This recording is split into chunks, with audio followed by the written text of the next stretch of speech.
Hi and welcome. My name is Jonathan. I'm going to take you through a very quick 5-minute presentation of our smoke alarm services. National Smoke Alarms is our company and we're professional smoke alarm maintenance people. We've been out and seen your property manager this week, and the reason you're seeing this is that they obviously would like to do it and they need your permission. So stay tuned. So the state of the nation, only 37% of households are adequately protected due to a lack of ongoing maintenance. This obviously is a huge concern as we move into the litigation side of what can happen to an agent when a house burns down. So what are you guys doing at present? Well, most probably your property manager actually checks the alarms. When they go out and check them, they normally use a broomstick. Sometimes they climb up on a ladder and they press the button. So this is not a check of the alarm. That tells you that the alarm is connected to the battery. So we're writing down on a condition report we're doing checks when in actual fact we're not really. How do you document it? On the condition report, so it's documented, it's actually in writing, and you've told the landlord that the alarm is there and it is working. And what qualifications do they have? Often not any. Most of them have not even been off to a fire training exercise on how alarms work. So what acts cover the smoke alarms? Well, building regulations, Building Legislation Amendment Smoke Alarms 2005, and the Environmental Planning and Assessment Amendment Smoke Alarms in 2006. Now, sorry about that. Down the bottom here, landlords to install and maintain smoke alarms. This is the real big killer because as the agent you are working for the landlord. So when this, and the important thing to understand here is when this thing actually goes to court, we move out of the Act and into common law. So the duty of care under common law may be discharged by regular testing and maintenance by a qualified person. So what we need to do as an agency is get rid of that duty of care. So duty of care is an obligation to take reasonable care to avoid causing foreseeable harm to another person or their property. So when we look at that in the basic terms, we can take the word defendant that we've got up here, we can take that word and replace it with property manager if we want. The property manager owed the landlord a duty to take reasonable care. The property manager breached that duty, and the property manager's breach of duty can be shown to have caused the injury or damage to the property. So where does the agent stand? Well, the first problem is that you as the agent are contractually bound to the landlord. So obviously what people look for when it goes to court is what's the relationship, and the relationship between you and the landlord is very clear. The property management and maintenance experts, so we've hired you, the landlord has hired you to make sure his property is looked after properly. So that's pretty clear as well. You offer the landlord a condition report in which you specifically refer to the condition and presence of smoke alarms. And you conduct the inspections yourself or your maintenance person does. So here's the big problem. You've told the landlord that everything is fine.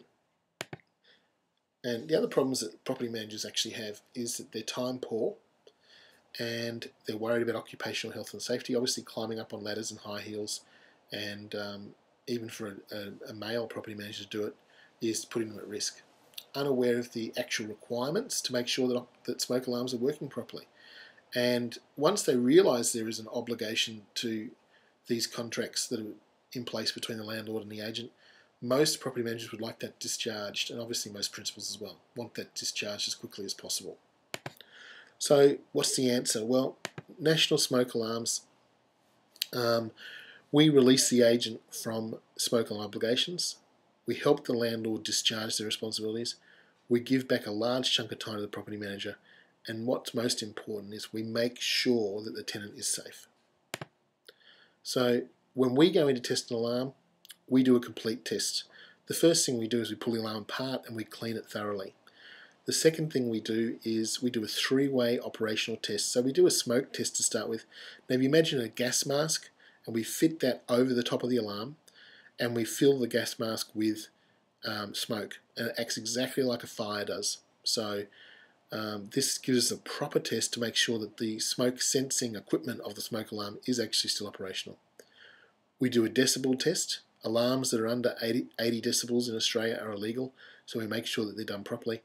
And we do a circuitry test. Now we use fully qualified electricians, and they actually check the alarm to make sure that the alarm is working on a circuit basis, not just pushing the button to see if the battery is connected. If there is a battery in the alarm, we do a full battery replacement.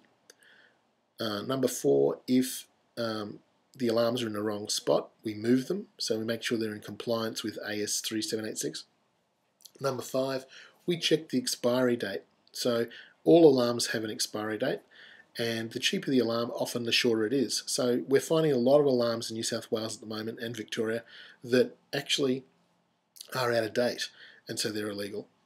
Number 6, we give you a comprehensive inspection report, and this report brings you up to par on your duty of care. It eliminates your duty of care because you have done everything in your power to make sure those alarms are working properly. So the investment, well, the great news is there's no cost to the agent, so it is free for you. The landlord pays one small annual fee of $75 plus GST, and that includes everything, including batteries. If required, if the alarm is broken or faulty, we will replace it, and that's just an installation fee of $99, and it's a $150 alarm. We buy them in bulk, so we get them a lot cheaper. It's photoelectric technology, which sees the smoke rather than actually smells it. It is much less trouble for the landlord and the agent because it doesn't tend to go off with smoke from toast, but it does go off about 2 or 3 minutes earlier than an ionised alarm when there's a fire in the house. Recommended by the leading fire authorities, it's used by the Australian government, but most importantly, it uses a 10-year non-removable battery that is tamper-proof.